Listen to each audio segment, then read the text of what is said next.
Good morning, maray na aga. Kamusta mga lods? Ito, andito ako ngayon sa Gear Up. Dito po yan sa Pasig. Pakisearch nyo na lang po sa Waze o kaya sa Google Map.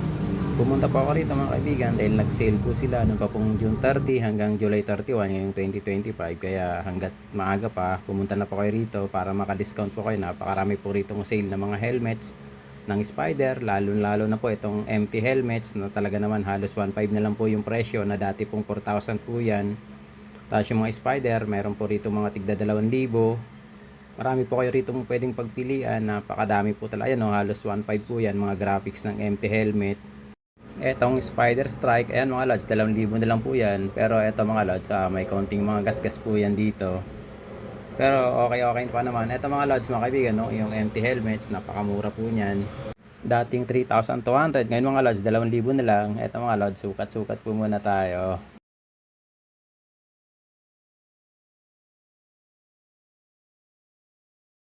Eto naman mga kaibigan, empty helmet, 1.5 na lang. Grabe, napaka-pogi nito mga lods, oh. Napakamura po niyan. Halos napakaraming talagang mura po rito. Kaya hanggat nakasale pa po sila hanggang ngayong katapusan ng July 31, punta na po kayo rito. Marami pa po kayong pagpipilian. Dito lamang po yan mga kaibigan sa Gear Up Pasig. Paki-search nyo na lang po. Napakadali po niyan hanapin. Na searchable naman po siya sa Waze tapos sa Google Map. Eto mga lods, mga kaibigan, lahat ng empty helmets halos 1.5 na lang yung mga graphics po nila. Pero meron pa rin po rito mga ibang mamahalin po talaga. May nakita po ako rito mga tig 5,000, tig 6,000, lalo po yung mga pang racing helmet po ng Spider at nitong empty helmets. Pero napakarami po rito mga mura. Yan mga lods, 1.5 na nga lang po talaga yan. Kaya marami po kayong pagpipilian. Iba't ibang klase po ng helmet dito. Kaya hanggat nakasale pa po sila, punta na po kayo rito para makapili po kayo. Marami pa po silang stocks. Ang Spider tapos ang empty helmets, isa po yan sa pinaka-safe at pinakamagandang klase ng helmet.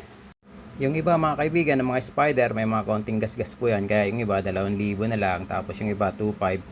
Parang yung pull out po yan sa mga mall at sa mga iba pong physical store ng Spider at ng empty helmets. Pero mga kaibigan, yung empty helmets talagang wala pong gasgas yan.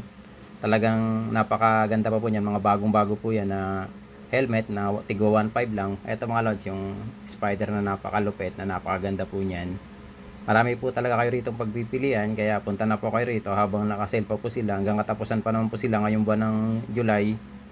Yun lamang po mga kaibigan, mga lods. Maraming salamat. Ingat po kayo. God bless po. Mabalos.